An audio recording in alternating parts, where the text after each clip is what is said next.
Bapak Ibu, saudara-saudara yang terkasih dalam Tuhan Yesus, dalam Alkitab ada banyak sifat-sifat Tuhan, sifat-sifat Allah. Ada pengasih, penyayang, kemudian adil, maha kuasa, maha esa. Tetapi sesungguhnya semua sifat-sifat Tuhan itu muncul setelah ada atau disebutkan setelah adanya ciptaan. Tetapi ada sifat utama, yaitu Allah itu maha ada. Karena itu ketika Musa diutus Tuhan, Musa mau menegaskan bagaimana tentang namanya, bukan siapa namanya. Tentang namanya itu berarti ada yang lebih dalam daripada sekedar menamakan Tuhan seperti nama Karol, nama Sadet, nama Bambang. Bukan itu maksudnya. Nama dalam budaya Ibrani itu ada 3 makna. Nama itu adalah identitas orang yang dinamakan. Nama juga adalah kuasa dibalik yang dinamakan. Dan nama adalah pribadi yang hadir. Jadi bukan sekedar nama Tuhan itu misalnya harus disebut Yahweh atau siapa, enggak. Terbukti apa? Waktu membangun Menara Babel, apa yang dikatakan manusia ambisius ketika itu? Mari kita mendirikan bangunan yang tinggi, menara yang tinggi, supaya kita mencari nama. Ayo sekarang, apa sebelumnya belum dinamakan? Ya tak? Orang-orang yang membangun Menara Babel itu katakanlah kalau untuk ukuran Timur Tengah itu 20 tahun ke atas itu usia kekuatan. Masa umur 20 tahun belum ada namanya, masih mencari nama? Berarti nama di situ artinya bukan nama secara harfiah. Maka kuasa dibalik yang dinamakan.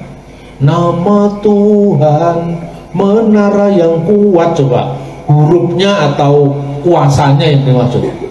Kalau hurufnya ditulis JHWH, nama Tuhan, menara yang kuat. Tunggu dulu, ini satu huruf hanya copot, kan nggak begitu, sehingga tidak kuat lagi. Tapi dibalik nama itu, yaitu kuasa yang menyelamatkan, kuasa yang menebus, kuasa yang membebaskan. Itulah yang ditanyakan oleh Musa, bagaimana tentang namanya. Dan Tuhan tidak memberikan namaku Yahweh, tidak, tapi deskripsi tentang nama itu, uraian tentang nama itu. Makanya dikatakan, katanya kepada Musa, aku adalah aku. Bahasa aslinya Ehyeh, Asher, Ehyeh. Dan kata Ehyeh itu artinya aku ada, Asher yang, Ehyeh aku ada. Jadi Ehyeh, Asher, Ehyeh, aku ada yang aku ada. Aku adalah aku.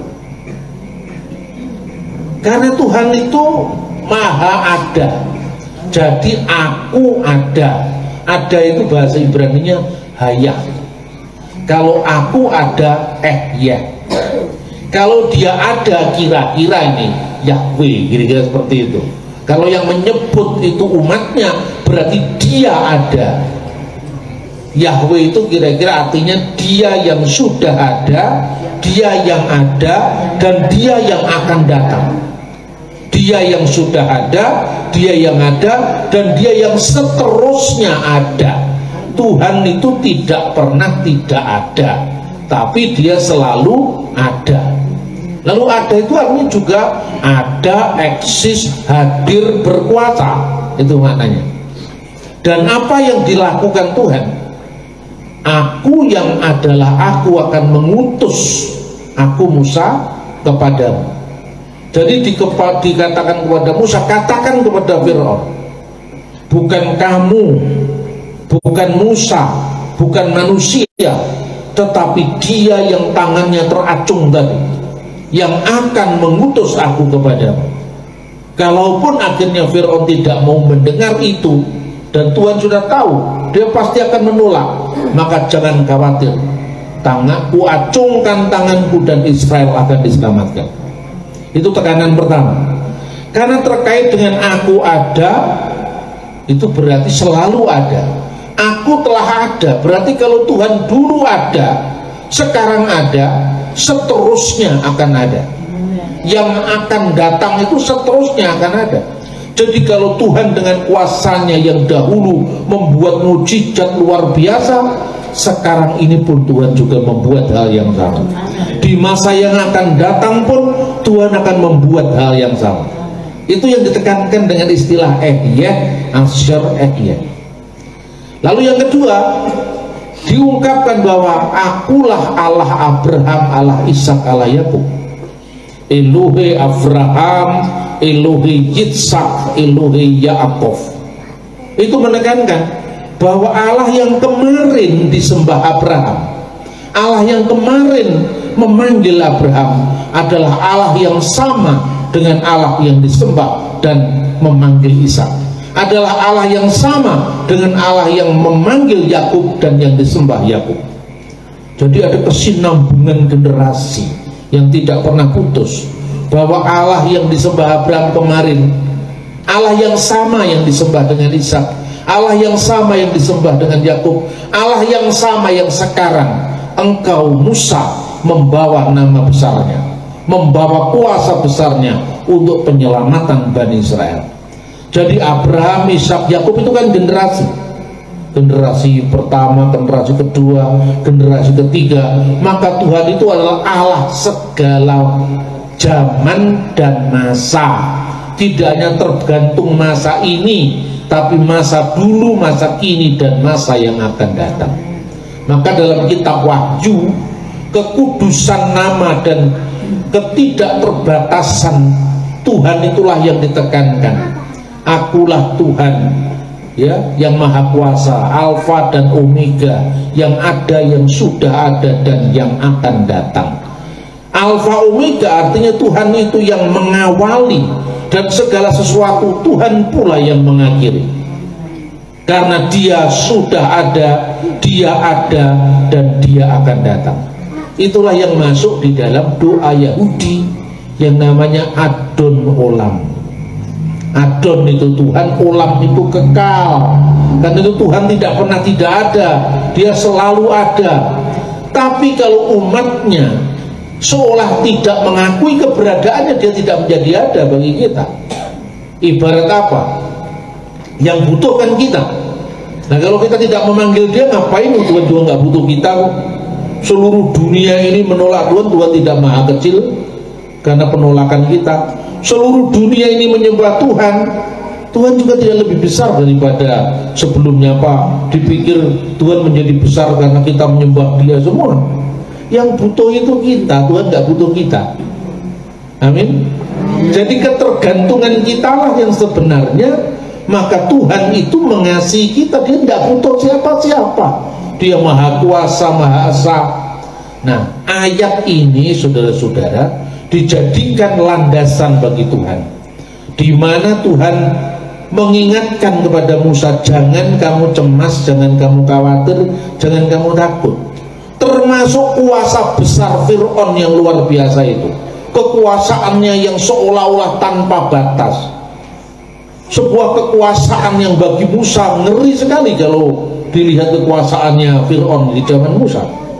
Yang namanya armada laut itu, perjalanan sampai menaklukkan dunia timur saat itu sampai dunia barat, itu dimulai dari Fir'aun Tutmose ketiga. Itu kira-kira sejaman dengan Musa. Artinya itu memang Fir'aun yang menguasai kekuasaan yang tiada tara besarnya pada saat itu. Jujur saya kira-kira Pak Musa tidak ngeri melihat kekuasaan Fir'aun, tetapi ada yang lebih besar daripada kuasa Fir'aun. Ada yang lebih besar dari kuasa raja, segala raja apapun yang ada di dunia. Maka dikatakan nanti kalau Fir'aun menolak, karena mungkin dia tidak menganggap kamu, kamu siapa, tetapi tanganku akan teracung. Dan itulah jaminannya bahwa umatku akan bebas. Itulah jaminannya bahwa Israel sekalipun 430 tahun kau ditindas di sini, tetapi engkau akan segera bebas. Itulah yang harus diulang-ulang oleh orang Yahudi. Nah, baru setelah itu muncullah komitmen kita kepadanya, ya kan? Komitmen kita itu apa? Kamu jangan menyembah ilah lain di hadapan hadiratku, jangan ada ilah lain di hadapan hadiratku. Itu komitmen kita. Tuhan itu tidak butuh kita asalkan, nggak butuh. Wong dia memang satu-satunya sejak dulu kok. Jadi sifat esa itu muncul karena ada hubungan dengan umatnya. Komitmennya yang pertama, Tuhan itu maha kuasa, maha tak terbatas, maha ada. Dulu ada, kini ada, seterusnya akan ada. Baru setelah itu sudah kamu lihat bagaimana kuasaku yang besar atas kalian.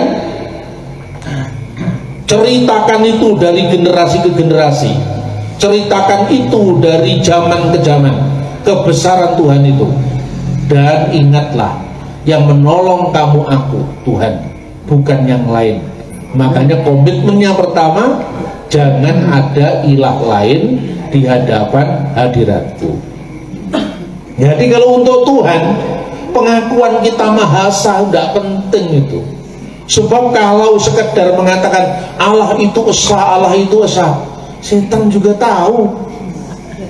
Yakobus pasal 1:19, engkau percaya hanya ada satu Allah, apa itu salah? Tidak. Apakah itu buruk? Tidak. Itu baik, kata Alkitab. Tapi setan-setan pun percaya itu dan gemetar karena itu.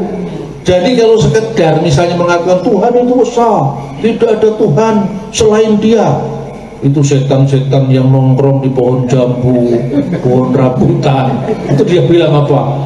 Kalau bahasa Jawa ini setannya di Surabaya seru mas, kepien. Sudah sejak dulu, kalau itu nggak usah kamu cerita lagi. Kalau Tuhan itu satu, Tuhan itu satu sejak dulu. Malah setan lebih pinter mikir matematika. Kira-kira begini, kenapa kamu bilang aku satu? Karena sudah ada yang lain. Coba, bagaimana kita menemukan angka 2 kalau nggak ada angka 1? Ayo sekarang. Ini kira-kira segini gambarannya. Ini kita mikir kalau mengasihi Tuhan dengan segenap akal budi kan. Nah sekarang bagaimana kita mainkan akal kita sekarang? Itu contoh ini. Sebelum dunia ini ada, Tuhan belum menciptakan langit, belum menciptakan malaikat, belum menciptakan bumi, belum menciptakan planet-planet, apalagi manusia. Segala sesuatu yang lain belum diciptakan Tuhan. Terus yang ada siapa? Hanya Tuhan, ya kan? Nah ketika tidak ada yang lain, kira-kira butuh apa enggak kata esa? Esa itu artinya apa? Satu. Itu bahasa orang Minahasa juga esa, bahasa Dayak juga esa itu. Esa itu hanya satu. Karena untuk apa satu, tidak ada yang lain? Butuh apa enggak kata Tuhan itu maha esa? Enggak butuh, cuma satu-satunya cuma Dia kok. Ya bener enggak? Yang kedua sekarang, adanya satu itu karena ada 2, 3, 4, 5. Itu hanya kesatuan bilangan. Bener enggak? Yang kedua sekarang, kalau hanya ada Tuhan satu-satunya, perlu nggak ada kata aku? Ayo sekarang, nggak ada yang lain kok, cuma ada Tuhan. Perlu nggak aku kata aku? Adanya kata aku karena ada kata engkau, ya toh? Kalau ada 2 orang, berarti aku dan engkau. Tambah lagi satu, aku, engkau, dan dia. Jadi aku, engkau, dia itu muncul karena adanya ciptaan. Tuhan tidak butuh kata itu. 1, 2, 3 Pak Gendut naik kuda, itu kan karena sudah ada manusia. Sebelum ada manusia untuk apa 1, 2, 3? Nah makanya orang jangan bingung, jangan kaget ketika orang mengatakan Tuhan yang Kristen bukan 1 tapi 2, 3. Itu ilmunya belum sampai. Makanya saya tanya, kalau sekedar seperti itu, setan ngerti itu, dan itu bukan prestasi. Karena adanya aku itu adanya sudah ada engkau. Orang Kristen itu kan seringkali gampang kagetan, ya. Sedikit-sedikit wow, apanya yang wow itu apanya? Mikir, saya bilang. Lu kok gitu Pak? Sekarang apa yang kamu tanyakan sekarang kaget. Sekarang ada tafsir dari kitab suci, kelihatannya wow. Ayo, misalnya pada Kejadian pasal 1:26, maka berfirmanlah Tuhan, baiklah kita jadikan manusia menurut gambar dan rupa kita. Selama ini kan kita mengatakan itu Bapa, Putra dan Roh Kudus. Begitu ada orang Kristen sekarang ke Yahudian sudah ngerti mulai bahasa Ibrani, dia ambil tafsir-tafsir yang lain yang mengatakan yang dimaksud dengan kita itu bukan Allah Tritunggal. Nah terus siapa? Tuhan sedang berbicara dengan sidang ilahi. Sidang ilahi itu para malaikat di surga. Jadi para malaikat itu sama Tuhan diajak musyawarah, baiklah kita jadikan manusia menurut gambar dan rupa kita. Orang-orang Kristen banyak yang kaget-kaget itu, ini yang paling bener ini yang paling bener kan itu kan. Nah kalau saya itu ngadepi orang-orang kayak gitu nggak kayak 10 tahun yang lalu. Kalau 10 tahun yang lalu kan coba, wah kamu tuh ngaco aja kan itu kan. Kalau sekarang semua saya benarkan dulu, tapi sambil dibimbing ke jalan yang benar. Jadi supaya dia tidak nolak dulu, saya ajak mikir, coba kalau misalnya itu benar, ya, Tuhan ngomong dengan malaikat, ya berarti malaikat kan sudah ada, makanya diajak diskusi sama Tuhan. Gini loh, kalau misalnya kita jadikan manusia ya menurut gambar dan rupa kita, malaikat tentu pasti wah oke bos, katanya gitu kan. Nah sekarang pertanyaannya, itu kan sudah ada malaikat. Kamu mengandaikan kita sidang ilahi itu karena sudah ada malaikat. Nah sebelum ada malaikat sekarang, waktu Tuhan menciptakan langit, bumi, malaikat kan baru. Bintang fajar bersorak-sorai itu anak-anak Allah, itu malaikat. Waktu bumi diciptakan, malaikat bersorak-sorai dalam kitab Ayub. Nah sekarang waktu menciptakan bumi misalnya, marilah kita ciptakan bumi, malaikat diajak bicara. Nah waktu menciptakan malaikat, Tuhan belum ada yang lain, ya toh? Manusia belum ada, bumi, langit belum ada. Terus Tuhan mau menciptakan, katakanlah misalnya yang mau diciptakan pertama malaikat, baiklah kita ciptakan malaikat. Terus ngomong sama siapa sekarang? Ayo sekarang kelihatannya benar toh, tapi tidak mendalam. Kalau mendalam pasti tidak begitu. Loh dia bingung, nah iya ya Pak, ngomong sama siapa? Kira-kira kalau orang sendiri kesepian apa enggak? Kesepian Pak. Makanya kesepian itu menyiksa, sampai jadi lagu itu, sunyi sepi sendiri, ya kan, tanpa dirimu lagi. Kesunyian, kesepian itu menyiksa manusia. Kira-kira Tuhan pernah kesepian apa enggak? Kalau Tuhan pernah kesepian berarti Tuhan itu terbatas, ya loh. Nah sekarang makanya ketika Tuhan marilah kita jadikan, itu bukan selain Tuhan tapi Tuhan sendiri.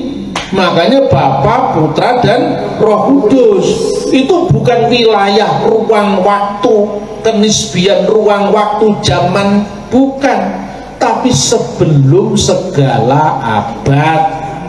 Makanya kalau dalam pengakuan iman panjang itu dan percaya akan satu Tuhan Yesus Kristus anak Allah yang tunggal, yang diperanakkan dari Bapa sebelum segala abad, Allah dari Allah, terang dari terang, Allah sejati dari Allah sejati, diperanakkan, tidak dijadikan, tidak dibuat, ya kan? Makanya sebetulnya iman Kristen itu mendalam, bukan sekedar 1, 2, 3 Pak gendut naik kuda tadi, gitu loh. Nah sudah, ketika orang bicara tentang iman dan sebagainya itu bagus, tapi ya itu tadi, ini saya yang terakhir tuh kayak gitu saya. Jadi mungkin sudah terlalu capek ya debat dengan orang itu, daripada kesel-kesel diajak guyonan tadi sambil dibimbing ke jalan yang benar, serius tapi santai. Saya ngajar mahasiswa, terus kadang-kadang kan mahasiswa itu kan karena baru membaca, sebetulnya mahasiswa sama dosen dia sama-sama pinternya lah, hanya karena soal waktu saja. Kita membaca lebih dulu, dia baru awal membaca. Otomatis yang membaca lebih dulu kan ya pengalamannya lebih ada dulu ketimbang yang sebelum membaca kan. Nah terus biasanya dikatakan, biasanya di perguruan tinggi, dan perguruan tinggi yang bukan hanya Kristen ya, yang biasanya mahasiswanya beragam, itu biasanya kan mahasiswa itu nanyanya kan macam-macam. Terus saya bilang gini, udahlah kalau urusan gini jauh usah kan ngomong Alkitab, kelihatannya kan nggak rohani kan. Kok bisa begitu Pak? Lah ya kalau saya ngomong Alkitab kalau kamu nggak percaya, ngapain saya capek-capek harus ngomong orang nggak percaya? Nah terus gimana? Udah, kamu kan belajar filsafat. Paling sederhana sekarang saya belajar filsafat ya. Pertama, tingkat pengetahuan manusia itu paling rendah apa? Itu tentang apa Pak? Baca Aristoteles dulu. Lalu Alkitab saya sembunyikan dulu. Karena ini kalau ngomong begini orang nggak siap itu edan itu ajarnya. Tahu nggak edan itu? Edan itu gila. Kan otaknya nggak sampai. Saya ajari dulu yang paling sederhana. Ya, tingkat pengenalan manusia paling sederhana itu apa? Fisik. Jadi fisik itu misalnya gini. Ini persegi, ya. Semua mata kelihatan karena fisik itu persegi. Gelas itu bundar. Semua mata melihat gelas itu bundar, kecuali kalau matanya rabun. Semua sama, ini bundar. Ini tingkat pengenalan yang paling rendah, karena itu fisik. Nah yang kedua, ini kata Aristoteles bukan kata saya. Yang kedua matesis. Matesis itu artinya apa? Kalkulasi.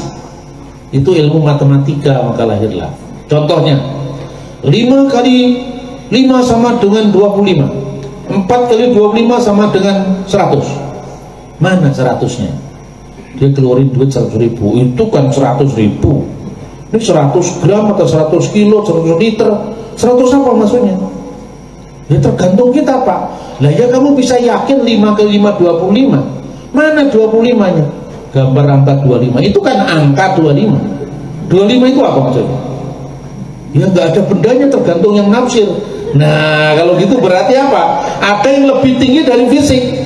Kalau sudah masuk hitungan tidak ada bendanya pun kita tahu 5 kali 5 sama dengan 25, 4 kali 25 sama dengan 100, 100 kali 10 sama dengan 1000. Itu kan bendanya nggak ada, hanya ada di kalkulasi otak kita, ya toh? Sekalipun kalau orang pinter matematika 5 kali 5 tambah 5 langsung hafal, bendanya tidak ada. Tapi kalau Anda disuruh cerita ini bulat atau bundar, mata kita mesti melihat dulu, bener nggak? Itu yang paling rendah. Agak tinggi sedikit namanya matesis. Nah kalau bicara yang terakhir itu metafisik. Metafisik itu meta itu di sebalik yang fisik. Nah contohnya apa? Seorang anak lapor sama mamanya, "Ma, saya suka sama dia, lamarkan." Oh ya, mamanya juga melamarkan dia kepada calon besannya itu. Calon besannya galak, sekalipun kamu sama mama kamu sama papa kamu, saya tanya, "Kamu bener cinta sama anak saya?" "Betul Kapan saya kawin sama tantemu?" Ngomong itu kan orang galak kan itu biasanya. "Bener nggak kamu cinta sama anak saya?" "Betul cintaku." "Coba kamu timbang dulu berapa kuintal cintamu." "Loh, masa begitu?" Ya kan? Ini kan wilayah lain, bukan wilayah itu. Cinta, kasih, kerinduan, keadilan itu tidak bisa ditimbang dengan timbangan fisik. Karena apa? Itu soal nilai-nilai. Nilai-nilai itu ada di sini, ada di sini, tidak ada di mata kita. Lah apalagi Tuhan.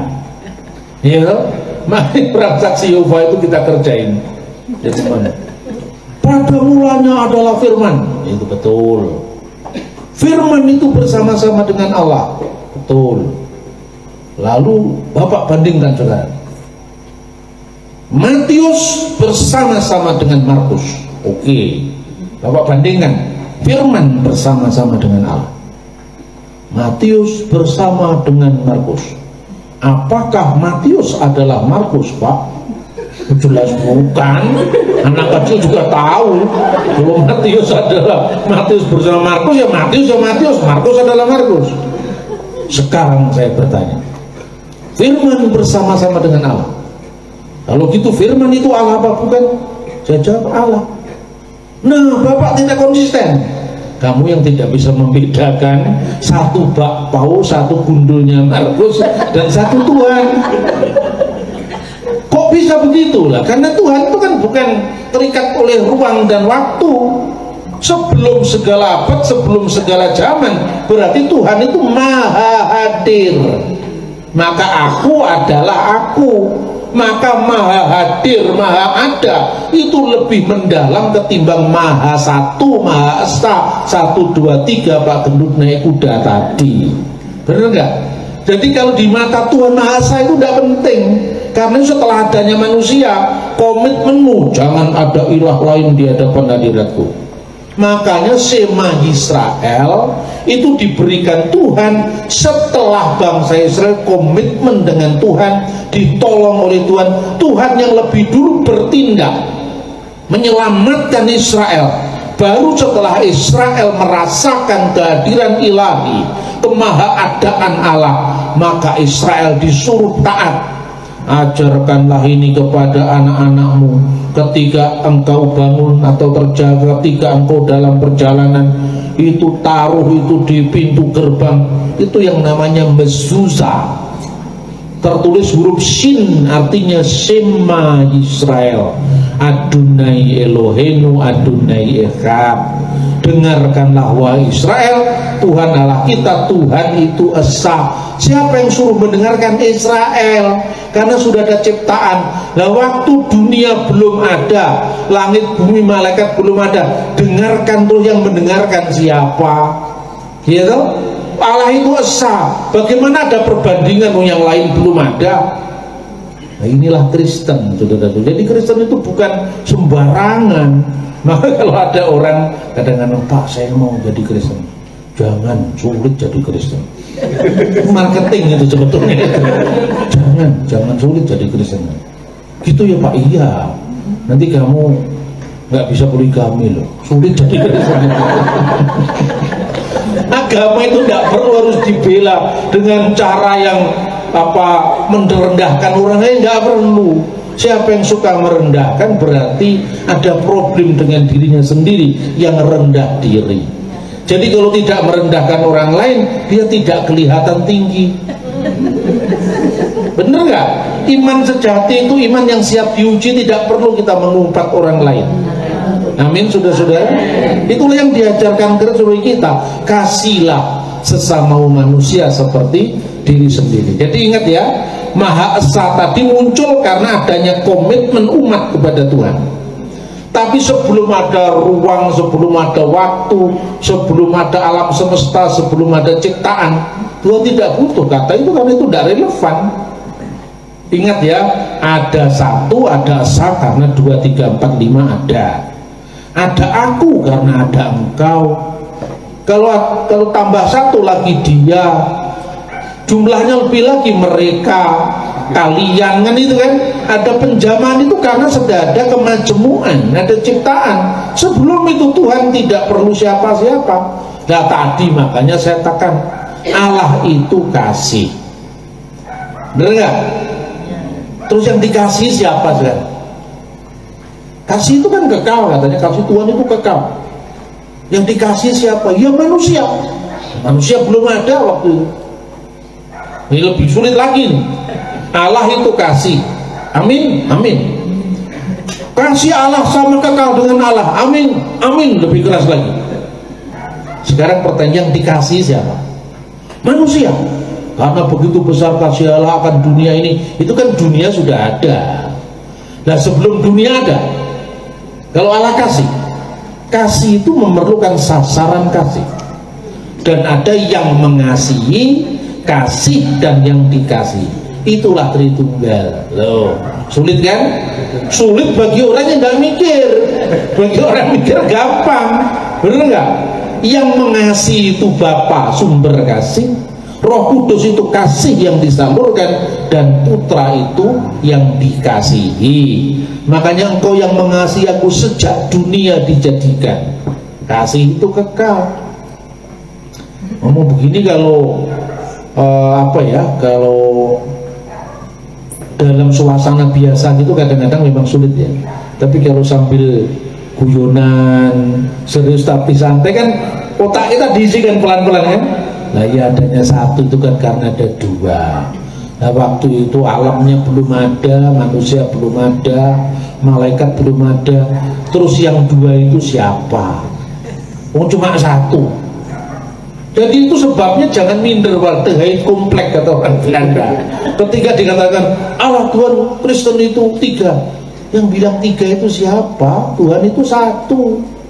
Tapi kok satunya tidak seperti 1, 2, 3, ya memang Tuhan bukan bilangan. Saya berikan contoh. Kalau Matius bersama Markus, Markus pasti bukan Matius. Markus sekarang di mana Pak? Di Tomohon. Matius di mana? Sedang terbang ke Jakarta. Berarti aku di sini, engkau di sana. Memang beda. Beda wilayah.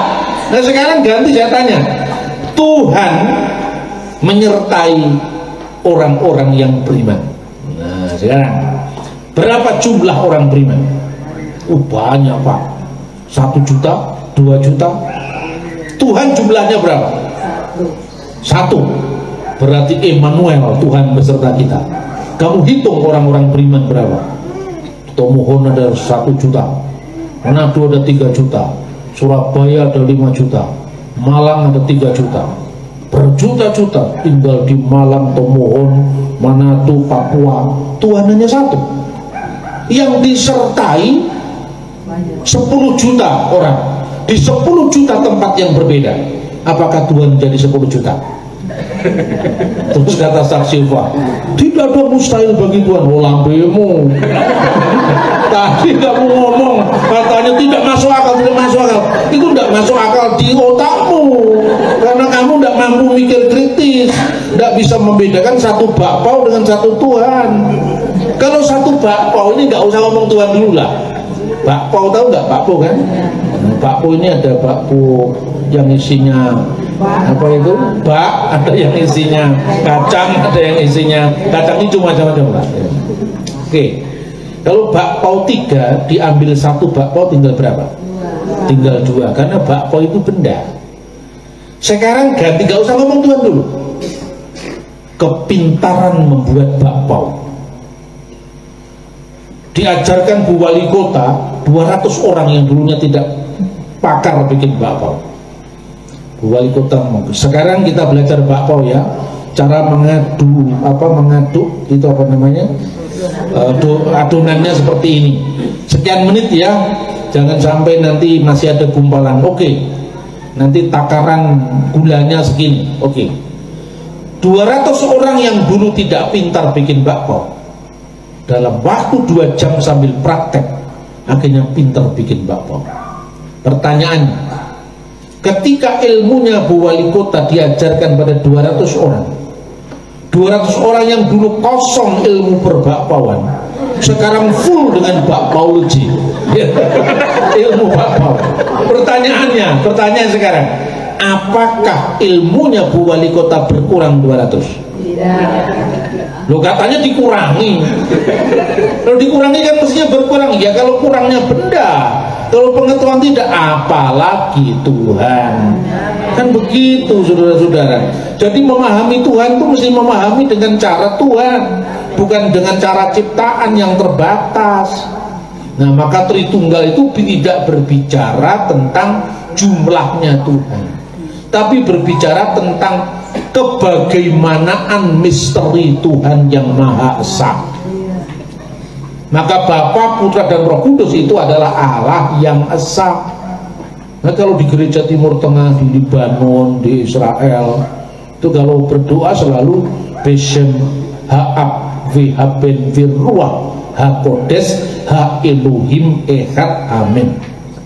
Demi nama Bapa dan Putra dan Roh Kudus, ditegaskan, yaitu Allah yang esa. Karena Bapa, Putra dan Roh Kudus itu memang satu, seperti satunya saya, pikiran saya dan roh saya. Nah, siapa yang mau tanya sekarang? Tuhan dengan firman Tuhan duluan mana? Kalau Anda bicara tentang Bapa, ya nggak akan ketemu. Tuhan dengan firman Tuhan dulu mana? Itu dijawab, dulu Tuhan Pak. Kata saksi Yehova lagi nih, duluan Tuhan Pak. Berarti Tuhan sudah ada, eksistensinya sudah ada, firmannya belum ada. Betul Pak? Betul apa? Salah? Betul Pak. Jadi Tuhan sudah ada, firmannya belum ada. Berarti ada waktu tertentu Tuhan pernah ada tanpa punya firman. Berarti ada waktu di mana Tuhan pernah bisu karena tidak punya firman. Oh, bukan begitu. Yang lain lagi menjawab, lebih dulu firmannya. Firmannya siapa? Nah, firmannya Tuhan. Berarti Tuhan dan firmannya harus sama-sama kekal. Maka dikatakan pada mulanya adalah firman, dan firman itu bersama Allah, dan firman itu adalah Allah. Ini sudah benar, nggak usah dikritik-kritik lagi. Ya, itu iman yang diajarkan Yohanes pada muridnya Polikarpus sampai rela mati untuk iman yang seperti itu. Dia memuja Allah Tritunggal. Polikarpus diajarkan kepada Irenaeus diajarkan kepada Hippolytus, sampai bapak-bapak gereja konsili abad pertama, kedua, ketiga, keempat baru muncul yang namanya Arius. Arius itu kakek moyang yang saksi-saksi Yehova. Maka saya dikritik oleh banyak orang, beberapa orang lah, Pak Bambang itu standar ganda. Maksudnya apa? Bapak kalau dimana-mana ngomong tentang pluralisme dalam masyarakat Indonesia, Bhinneka Tunggal Ika, tapi kenapa Bapak tidak bisa menerima keberadaan saksi Yehova? Kan saya kan keras dengan saksi Yehova. Terus saya jawab gini, ini kan yang nanya teman-teman Muslim, teman-teman Hindu. Ini loh, saya tidak pernah peduli dengan orang itu punya pikiran seperti apa dalam konteks kebangsaan. Karena Injil mengatakan biarlah lalang itu tumbuh bersama gandum sampai waktu menuai. Hak pengadilan itu hanya hak Tuhan. Nah kalau gitu kan biar saksi Yehova juga salah, nggak apa-apa Pak. Iya nggak apa-apa, kalau dikasih tahu 1-2 kali tidak apa-apa, dia mengurus urusannya dia. Tapi ketika dia tidak menghormati bendera merah putih, terluka hati saya. Terus saya tanya, kamu cinta Indonesia? Cinta Pak. Dan dia tidak mau menghormati bendera merah putih.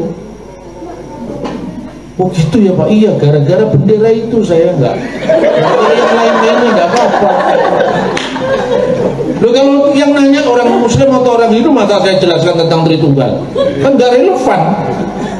Coba kalau misalnya ada aliranmu terus tidak mau menghormat bendera, kamu kira-kira marah apa tidak? Ini perjuangan para founding fathers itu taruhannya darah, nyawa taruhannya. Tinggal hormat begini aja nggak mau. Kan kita nggak bisa menyembah berhala. Loh, yang ngomong berhala itu siapa? Kecuali kalau kamu minta bendera merah putih, saya minta saksang, saya minta rica, saya minta rage, baru itu. Lu hormat dengan nyembah itu kan beda. Kalau Anda hormat pada ibumu, pada mama kita, oma kita, terus kemudian dia pernah meninggalkan, kelihatannya tidak berharga secara finansial. Inilah apa namanya, misalnya jaket atau jas yang ditinggalkan papa, ini punya nilai historis loh. Nah, kemudian jaket itu kita pakai, kemudian kadang-kadang kalau kita taruh, ini bukunya mama dulu, ini sapu tangan mama dulu, kemudian sebagai kenang-kenangan saya cium, tapi setelah diolesi parfum dulu. Misalnya ini, apakah itu menyembah mama kita? Kan tidak. Jadi menyembah dengan menghormati itu beda. Menghormat bendera merah putih itu adalah simbol kebangsaan kita. Kamu kan gak lebih hebat dari Israel. Orang Israel saja hormat pada bendera, kita tidak menghormat. Itu bintang Daud itu. Terus kamu asalnya dari mana? Kalau kamu memang namanya Alkitab, ya Alkitab asalnya dari Israel. Yang Israel aja yang punya kitab suci pertama hormat bendera, kamu tidak mau hormat bendera. Di Islam juga ada aliran kayak begitu, aliran tidak mau hormat bendera. Jadi jangan salah paham, saya tidak standar ganda, standar saya jelas. Pokok itu berkaitan dengan merusak keutuhan NKRI, saya lawan. Karena saya hormat pada kakek moyang saya, sebagaimana Musa hormat kepada Abraham, Ishak, Yakub. Itu kan juga bukan sekedar bapak dalam iman, tapi bapak dalam leluhur kebangsaan. Kita pun juga hormat Soekarno, Hatta, Yamin, Syahrir sampai hari ini, Ratu Langi dan seterusnya, Leimena. Kita hormat perjuangan mereka. Nah, karena itu agama tidak boleh dibenturkan dengan kebangsaan. Maka Alkitab mengatakan kita ini kan menjadi dua warga kerajaan, kerajaan surga dan kerajaan dunia ini.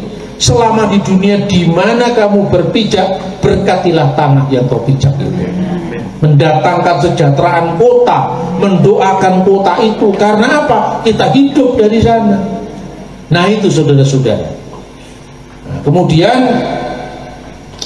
ada 3 tingkat pemahaman tentang monoteisme. Monos itu artinya satu, theos itu Allah.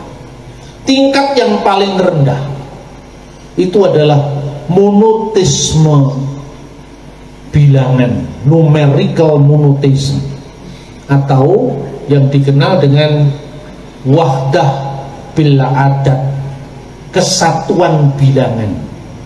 Nah, setan itu main di situ. Karena ketika setan mengatakan, setan percaya Allah itu esa, itu tuntutannya hanya satu, pengakuan.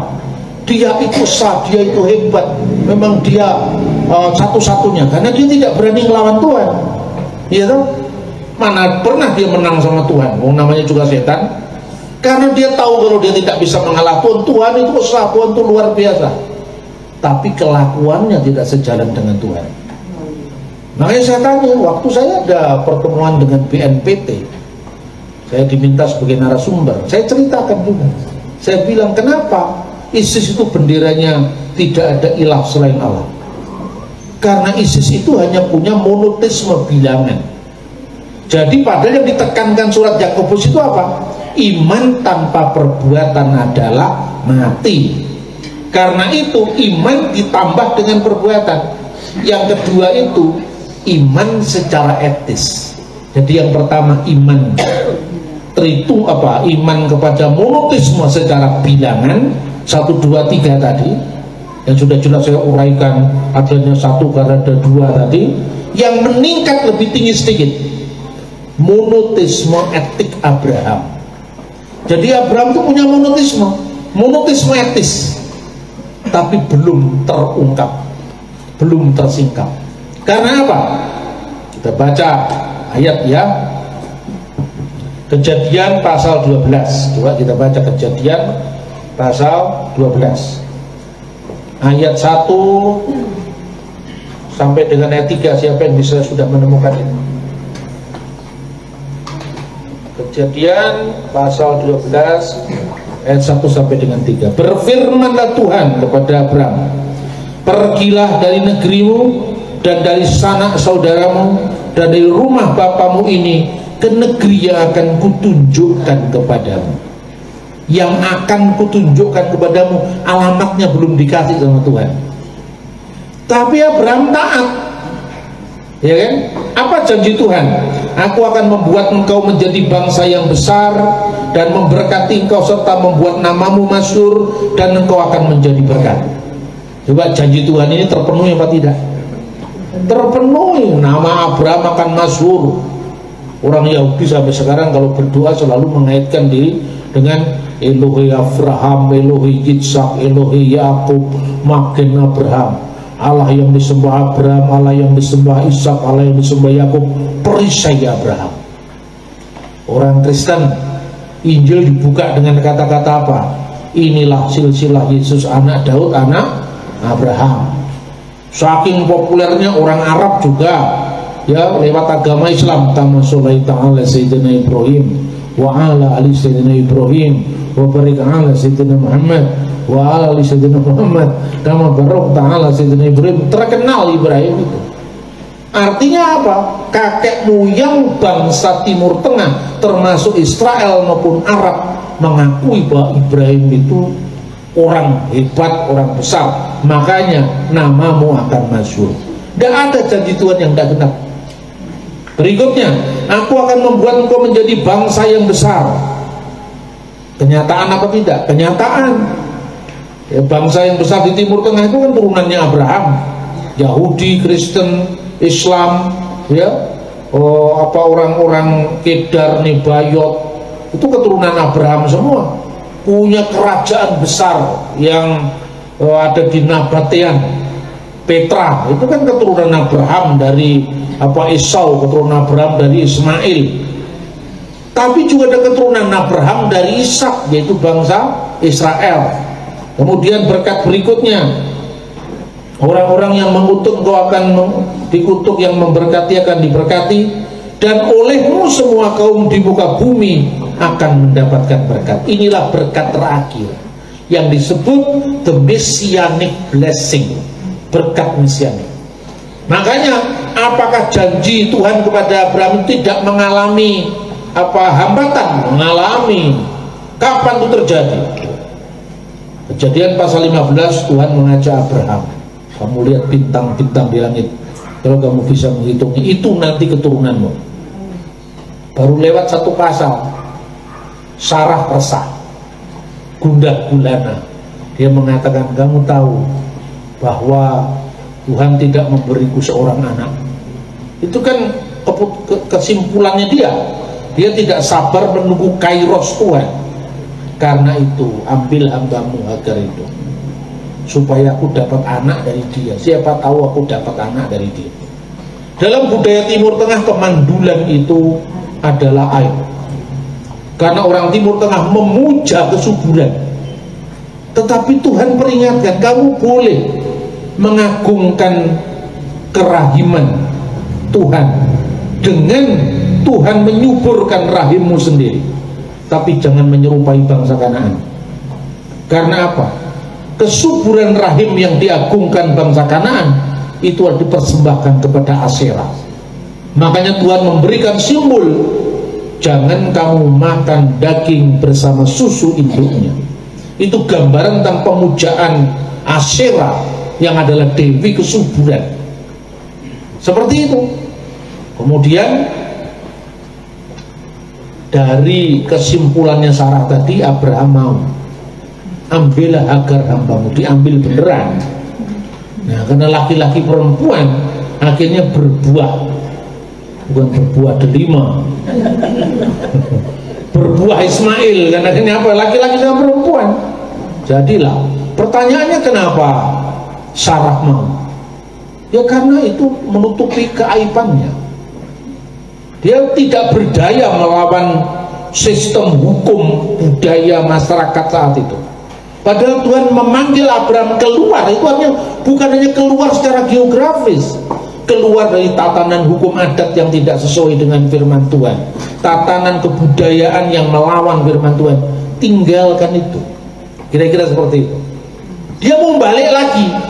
Akhirnya apa? Lahirlah Ismail. Tapi kenapa kira-kira Hagar mau? Kapan lagi naik kelas dari hamba menjadi seorang perempuan merdeka? Nah, pertanyaan terakhir untuk bapak-bapak, kenapa Abraham mau? Jawabannya lebih mudah itu, karena dapat referensi baru. Nah, itu hanya intermezzo itu. Tapi artinya lahirlah Ismail kan? Tapi Ismail salahnya apa? Dia tidak pernah minta untuk dilahirkan. Maka Tuhan adil. Ketika Hagar kemudian diusir, lah itu artinya manusiawi. Mana ada seorang perempuan yang rela diduakan dengan yang lain? Ya kan, diusirlah Hagar itu. Padahal dia mau anaknya, karena dia sendiri mandul. Di tengah perjalanan Hagar juga mengeluh. Lalu ketemu malaikat Tuhan. Kembalilah kepada nyonyamu, biar kamu ditindas olehnya. Tuhan kok membiarkan penindasan? Tuhan kok membiarkan ketidakadilan? Oh, tidak begitu. Ayat itu belum selesai. Kenapa? Ini penemuan arkeologi sejarah hukum di Timur Tengah. Kalau saya ngomong Alkitab kan ada filsafatnya, ada hukumnya, ada sejarahnya, supaya Alkitab itu nggak dianggap seperti buku dongeng yang hanya diimani tapi tanpa dibuktikan. Karena apa bedanya kita dengan klinik perdukunan? Ya, klinik itu kan hanya menuntut orang percaya, tapi tidak ada pembuktian. Akhirnya apa? Akhirnya disuruh kembalikan apa?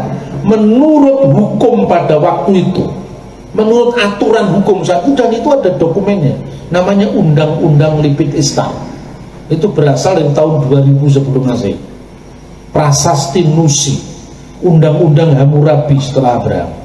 Apabila seorang hamba melahirkan anak bagi tuannya, maka ketika anak sang hamba tadi lahir di luar rumah sang nyonya, maka dia kehilangan hak sebagai anak tuannya. Kenapa? Ismail harus lahir di rumah Sarah supaya tidak kehilangan hak sebagai anak Abraham, karena waktu itu belum ada tes DNA. Ngerti nggak kira-kira? Pembuktiannya apa kalau tidak lahir di rumahnya Sarah? Supaya di mata Tuhan Hagar, Ismail tidak salah. Yang salah kan kamu, yang salah kan Abraham, yang salah kan Sarah. Dia tidak boleh menerima resiko dari kesalahanmu. Dia harus tetap menjadi anak Abraham. Sudah, akhirnya lahir di rumah itu kan. Ishak kemudian lahir. Tapi ketika Tuhan janji, mengulangi janji bahwa Ishak akan dilahirkan oleh Sarah, Abraham sudah terlalu asik dengan mainannya yang baru. Biarlah Ismail hidup di hadapan hadiratmu, tapi janji bahwa engkau akan menjadi bangsa yang besar, akan diberkati, akan olehmu semua kaum di muka bumi akan mendapatkan berkat, itu kan diberikan sebelum kehadiran Hagar di rumah Abraham. Itu janji di mata Tuhan berlaku bagi Abraham dan Sarah. Nah, lahirnya Ismail itu kecelakaan sejarah. Karena apa? Karena Tuhan memberikan free will. Nah, itu yang dipilih oleh Abraham dan Sarah. Akhirnya apa? Akhirnya tidak, kata Tuhan. Karena apa? Karena yang disebut keturunanmu yang berasal dari Sarah. Ini keturunan dalam makna apa? Dalam makna mesianik. Karena itu apa? Janji sebagai bangsa yang besar diberikan kepada Abraham, diberikan kepada Ishak, diberikan kepada Yakub, diberikan juga kepada Ismail. Dia akan kujadikan sebagai yang besar, bangsa yang besar, karena dia juga adalah anakmu. Tetapi janji yang terakhir, olehmu semua kaum di muka bumi akan mendapatkan berkat, tidak diberikan kepada Ismail. Perhatikan seluruh ayat Alkitab.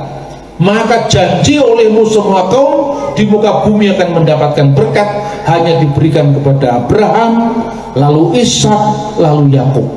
Itulah sebabnya orang Yahudi dan Kristen kalau berdoa Allah Abraham, Allah Ishak, Allah Yakub, tidak ada Allah Ismail. Sekalipun Ismail menyembah Allah yang sama, tapi bukan jalur mesianik. Jalur mesianik ini jalur keselamatan universal untuk segala bangsa. Abraham waktu itu belum tahu, dia diikat oleh misteri Tuhan yang tidak kelihatan. Nah, barulah ketika Yesus lahir di muka bumi, kita bisa mendapatkan informasi yang sangat jelas. Mari kita buka di Yohanes pasal 8.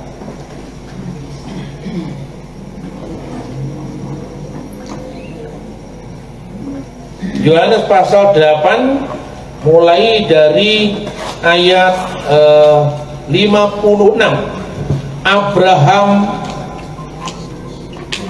bapamu bersuka cita bahwa ia akan melihat hariku, dan dia melihatnya dan ia bersuka cita. Apa yang disebut Abraham melihat hariku? Abraham melihat harinya Sang Mesias. Itulah pemenuhan janji terhadap Abraham, olehmu semua kaum di muka bumi akan mendapatkan berkat. Dan ketika Yesus hadir di tengah-tengah umat manusia itu, Abraham menyaksikan dari Firdaus. Maka Yesus mengklaim firman Tuhan ini, hari ini digenapinya janji, olehmu semua kaum di muka bumi akan mendapatkan berkat. Bertahun-tahun, beribu-ribu tahun Abraham menantikan, di mana dia melihat hari sang Mesias itu. Dan saat Yesus berkata, Abraham melihat hariku, Abraham bersuka cita dari Firdaus, karena janji Tuhan sekarang paripurna. Tapi orang Yahudi belum bisa paham. Dia mengatakan, umurmu belum sampai 50 tahun dan engkau telah melihat Abraham. Yang belum 50 tahun itu fisik kemanusiaannya yang lahir di dunia. Tapi sebagai firman Yesus sudah ada sebelum segala sesuatu ada, karena dia adalah firman Allah. Maka tingkat tertinggi daripada itu adalah yang disebut monoteisme keselamatan dalam Kristus. The salvific monotheism in Christ. Jadi keselamatan kekal, monoteis, keselamatan kekal dalam Yesus. Jadi yang pertama monoteisme setan, monoteisme 1, 2, 3 tadi, yang sekedar bisa ngomong tapi tidak bisa melaksanakan. Yang kedua monoteisme etis Abraham, dan yang ketiga monoteisme trinitas keselamatan dalam Yesus Kristus. Nah, jelas saudara-saudara ya. Jadi satu itu bukan sekedar 1, 2, 3, 1 tambah 1 sama dengan 2, 1 tambah 1 sama dengan 3. Anak kecil juga tahu 1 tambah 1 tambah 1 sama dengan 3. Itu kan baru belajar matematika. Coba 1 kali 1 kali 1 berapa? Ya tetap 1. Kenapa kamu pilih tambah bukan pilih kali? Apalagi soal Tuhan itu bukan penambahan, bukan perkalian, tapi tentang kemaha tidak terbatasan, kemahahadiran, kemahaadaan, kemahakuasaan. Itulah sebabnya dalam kitab Wahyu Yohanes mengajarkan kita berdoa dari malaikat yang ada, yang sudah ada, dan yang akan datang.